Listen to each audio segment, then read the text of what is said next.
করতে পারি না।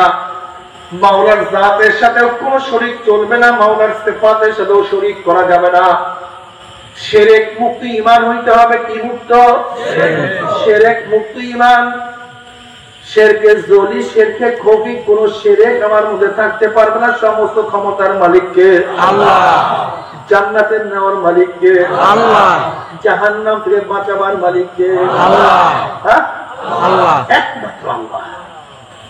কোন ব্যক্তির কাছে জান্নাত এবং জাহান্নামের মালিক নাই, নিতে পারে না।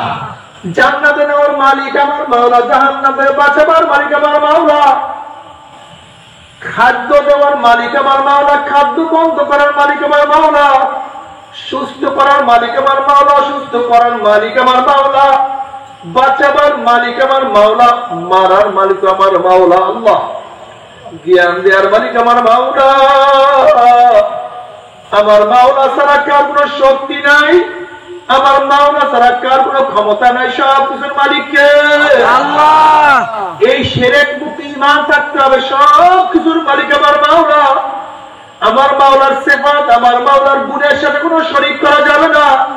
কোন ব্যক্তির কাছে হেদায়েত নাই। ইন্নাল্লাহ, আমার মাওলা পাক রব্বুল কালামে পাকের মধ্যে স্পষ্টভাবে বলেন, আমার মাওলা পাক রব্বুল কালামে পাক, ইন্নাল্লাহ লা ইয়াহদি মান আহবাবতা ওয়ালাকিন্নাল্লাহ ইয়াহদি মান ইয়াশা। আমার মাওলা পাক রব্বুল আলামিন বলেন, হে আমার নবী, আপনি যাকে মহব্বত করেন, ইচ্ছা করলে আপনি তাকে হেদায়েত করতে পারবেন না। হেদায়েতের মালিক কে? আল্লাহ। যদি তুমি কাউকে মহব্বত করো, আমার নবীও যদি কাউকে মহব্বত করে, তাকে তুমি জান্নাত, নবীও জান্নাতে নিতে পারবে না। কোন পীর, কোন বুজুর্গ, কোন ব্যক্তি যদি কাউকে মহব্বত করে, ইচ্ছা করলে সে তাকে জান্নাতে নিতে পারবে না। আমার মাওলা যাকে জান্নাতে নেবে, তাকে কেউ জাহান্নামে নিতে পারবে না। আমার মাওলা যাকে হেদায়েত দিবে, তাকে কেউ গোমরাহ করতে পারবে না। আর আমার মাওলা যাকে গোমরাহ করবে, তাকে দুনিয়ার কেউ হেদায়েত দিতে পারবে না। আমাদের মধ্যে কিন্তু অনেক সময় শিরক চলে আসে যে পীর আমাকে জান্নাতে নিয়ে যাবে, পীর আমাকে জাহান্নাম থেকে মুক্তি দিয়ে দেবে। জোরে বলেন নাউযুবিল্লাহ। আমার বাবারা, যদি কোন ব্যক্তির কাছে জান্নাতে নেওয়ার ক্ষমতাই থাকতো, জাহান্নাম থেকে বাঁচাবার ক্ষমতাই থাকতো, তো নবী নূহ আলাইহিস সালাতু ওয়াস সালাম তার ছেলেকে কেন জাহান্নাম থেকে বাঁচাইতে পারলেন না? কোন ব্যক্তি যদি কাউকে জাহান্নাম থেকে বাঁচাইতে পারত, তাহলে ইব্রাহিম আলাইহিস সালাতু ওয়াস সালাম তার বাবাকে কেন জাহান্নাম থেকে বাঁচাইতে পারলেন না? যদি কোন ব্যক্তির কাছে জাহান্নাম থেকে বাঁচাবার ক্ষমতাই থাকতো, লূত আলাইহিস সালাতু ওয়াস সালাম তার স্ত্রীকে কেন হেদায়েত করতে পারলেন না? যদি কেউ কাউকে জাহান্নাম থেকে বাঁচাইতেই পারত, নবী আলাইহিস সালাতু ওয়াস সালাম তার মুহাব্বতের চাচা সবচেয়ে বেশি মুহাব্বত করত, সবচেয়ে বেশি ভালোবাসতো, খাজা আবু তালেবকে কেন জাহান্নাম থেকে বাঁচাইতে পারলেন না? এর জন্য আল্লাহ পাক কালামে পাকের মধ্যে ফরমান, ইন্নাকা লা তাহদি মান আহবাবতা ওয়ালাকিন্নাল্লাহ ইয়াহদি মান ইয়াশা। হে আমার নবী, আপনি যাকে মুহাব্বত করেন, ইচ্ছা করলে আপনি তাকে হেদায়েত করতে পারবেন না। হেদায়েতের মালিক কে? আল্লাহ, একমাত্র আমার মাওলা। এ আমার মুসলমান বাবারা, যুবক বাবারা, আমার পর্দার মা বোনেরা, হেদায়েতের মালিক আমার মাওলা। তাহলে সেই মাওলার হেদায়েত চাও। মাওলা রে, তুমি হেদায়েত না দিলে আমরা কেউ হেদায়েত পাবো না, জান্নাতে না দিলে কেউ জান্নাতে যেতে পারবো না। তুমি জাহান্নাম দিলে নাজাত, না দিলে জাহান্নাম থেকে কেউ নাজাত আমরা পাবো না। শিরক মুক্তি ঈমান লাগবে। কোন শিরক করা যাবে না, দেখানো ইবাদত করা যাবে না। দেখানো ইবাদত দ্বারা শিরক। এই জন্য অনেকে বলে রিয়াও কিন্তু একটা শিরক। মানুষ দেখলে আমি নামাজ পড়ি, মানুষ না দেখলে আমি নামাজ পড়ি না। তাহলে আমি ইবাদত করলাম কার জন্য? মানুষের জন্য, মাওলার জন্য না। এটাও কিন্তু একটা শিরক। খবরদার, শিরক মুক্ত ঈমান। ঈমানের মধ্যে কোনো ভেজাল থাকতে পারবে না। একেবারে স্বচ্ছ, সুন্দর, পরিষ্কার ঈমান লাগবে।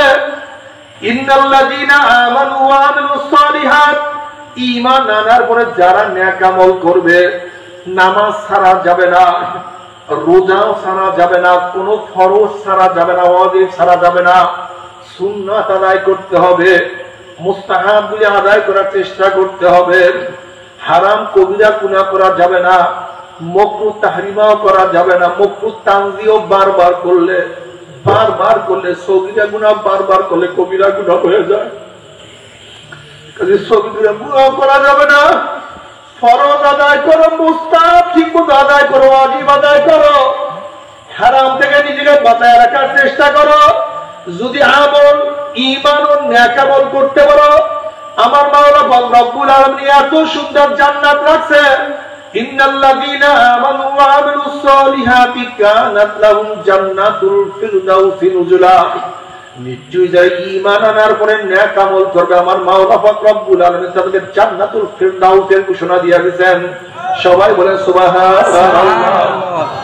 যখন আল্লাহ পাকের মুমিন বান্দা বান্দী ঈমান ও নেক আমল আনার পরে করার পরে মৃত্যুর বিছানা সার খাইয়া পড়িয়া যাবে, আল্লাহ পাক ডাক দিয়ে ফেরেশতারে, আমার বান্দা বান্দী এত সাধনা করিয়া কোন জান্নাত কামাই করছে, ফজরের সময় গোসল ফরজ, গরম পানির ব্যবস্থা নাই, এই ঠান্ডা পানি দিয়ে গোসল করিয়া নামাজ আদায় করিয়া কোন জান্নাত কামাই করছে, খবরদার ওই জান্নাত খানা না দেখাইয়া রুহটাকে কবজ করিস না। আমার কর্মচারী, আমার লোক, আমার বান্দা রিক্সা চালাইছে, ঠেলা গাড়ি ফেলছে, কৃষি কাজ করছে, রাস্তার মধ্যে প্রচন্ড গরমের মধ্যে কাজ করছে। এই যে এই বছর রোজা কত গরম, এই গরমের মধ্যে রোজা রাখছে কিন্তু রোজা ভাঙ্গে না। এত সাধনা করিয়া কোন জান্নাত কামাই করছে, খবরদার জান্নাত কেন না দেখে রুহটাকে কবজ করিস না। আমার যুবক দাড়ি রাখছে, বন্ধু বেজার হইয়া গেছে, স্ত্রী বেজার হইয়া গেছে, স্ত্রী চলিয়া গেছে, কিন্তু আমার বন্ধু দাড়ির মধ্যে পোষ লাগায় নাই। আমার বন্ধু যুবক কলেজে গেছে দাড়ি রাখিয়া, উস্তাদ ছাত্ররা কত টিটকারি করছে, কিন্তু দাড়ির মধ্যে পোষ লাগায় নাই। এত সাধনা করে কোন জান্নাত কামাই করছে, খবরদার ওই জান্নাত খানা না দেখাইয়া রুহটাকে কবজ করিস না। আমার সুন্দরী, আমার এই মহিলা এত সুন্দরী, এত সুস্ত্রী, কত আকর্ষণীয় চেহারা, মাঝে মাঝে চেহারা উন্মোচন করিয়া রাস্তায় বের হওয়ার সব মহিলার মধ্যে পয়দা হয়েছিল, কিন্তু যখনই রাস্তায় বের হবে হঠাৎ খেয়াল করছে আমার মাওলায় নিষেধ করছে, বেপরদা অবস্থায় রাস্তায় বের হওয়া যাবে না। এত সাধনা করিয়া কোন জান্নাত কামাই করছে, খবরদার জান্নাত খানা না দেখাইয়া রুহটাকে কবজ করিস না। আল্লাহর কসম করিয়া বলিয়া থিয়া গেলাম, যখন আল্লাহ পাকের মুমিন বান্দা বান্দী মৃত্যুর আশা করিয়া পড়িয়া যাবে, হঠাৎ স্বপ্নের মধ্যে দেখতে হবে জান্নাতের দরজা খুলিয়া গেছে, জান্নাতের হুর গেলমানা জাওয়াহিরের মালা নিয়ে দাঁড়ায় রইছে, বলবে আল্লাহ তাখাফু ওয়ালা তাহজানু, হে আল্লাহ পাকের মুমিন বান্দা বান্দী কোনো ভয় নাই, কোনো চিন্তা নাই। এত সাধনা করে কোন জান্নাত কামাই করছো, ওই যে দেখো সেই জান্নাত, ওই জান্নাত দেখার সাথে সাথে আল্লাহ পাকের মুমিন বান্দা বান্দী রুহটা পাগলের মতো জান্নাত দিকে দৌড় মারবে। কখন যে শরীরের থেকে রূহ বাইর হইয়া যাইবে, আল্লাহ পাকের মুমিন বান্দা বান্দী কোনো কিছু টেরও করতে পারবে না। আল্লাহ তুমি কবুল করিয়া নাও। কবরে যাওয়ার সাথে সাথে গোটা কবরটা জান্নাতের বাগিচা হইয়া যাবে। জনাবে মুহাম্মদুর রাসূলুল্লাহ সাল্লাল্লাহু আলাইহি ওয়াসাল্লাম রওজা শরীফ সূরা হইয়া যাবে, রাস্তা হইয়া যাবে। ফেরেশতারা প্রশ্ন, মান হাদা, রজুল চেন ওই ব্যক্তিকে। অমনি যুবক দেখবে, মুরব্বীরা দেখবে, নবীর মাথার সাথে যুবকের মাথার মিল, নবীর চেহারার সাথে তার মিল, নবীর পোশাকের সাথে মিল, নবীর আমলের সাথে মিল। সুন্নাত ছাড়তো না, সুন্নাতের পাগল ছিল। আমার নবীকে দেখিয়া চিনিয়া ফেলবো যে আমার নবী জনাবে মুহাম্মদুর রাসূলুল্লাহ সাল্লাল্লাহু আলাইহি ওয়াসাল্লাম। অমনি আমার মাওলা ডাক দিয়ে সাদাকা আপনি আমার বান্দা সত্য কথা বলছে, ওয়া আফরিশুল ফরাশা মিনাল জান্নাহ ওয়াল বিসু মিনাল জান্নাহ। এই ফেরেশতাদের বান্দা বান্দির গায়ের মধ্যে জান্নাতের পোশাক লাগাইয়া দে, জান্নাতের বিছানা বিছাইয়া দে, জান্নাতের নাজ নিয়ে আমাদের গোটা কবরটা ভরিয়া দেবে। আল্লাহ তুমি কবুল করিয়া দাও। এরপরে কিয়ামতের ময়দান, আহা, আল্লাহ রাব্বুল আলামিন ডাকিয়া ডাকিয়া আরশের নিচে জায়গা করিয়া দিবে।